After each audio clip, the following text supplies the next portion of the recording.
উচ্চতৰ মাধ্যমিকৰ চূড়ান্ত পৰীক্ষাত সুখ্যাতিৰে উত্তীৰ্ণ হৈ ঢেকীয়াজুলি ৰাজচক্ৰ এলেকাৰ ১ নং বচাহিমলু গাঁৱলৈ গৌৰৱ কঢ়িয়াই আনিছে মাৰুফা খাতুনে।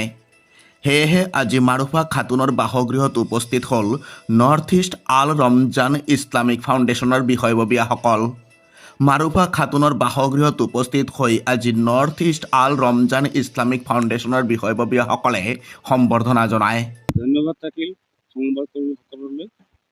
আৰু আজি মই ক'ব বিচাৰিছোঁ যে এই মাৰুফা খাতুনৰ জৰিয়তে এই পিছপৰা অঞ্চলত পৰৱৰ্তী শিক্ষাৰ্থীসকলে যাতে এনেকৈ আজি আমি যেনেকৈ নৰ্থ ইষ্ট আল ৰমজান ইছলামিক ফাউণ্ডেশ্যনৰ যিটো সম্বৰ্ধনা অনুষ্ঠান আগবঢ়াইছোঁ, ইয়াৰ জৰিয়তে উৎসাহিত হ'ব পৰৱৰ্তী শিক্ষাৰ্থীসকলে আৰু দিনে দিনে আগবাঢ়ি যাব, এইটো কামনা কৰিছোঁ।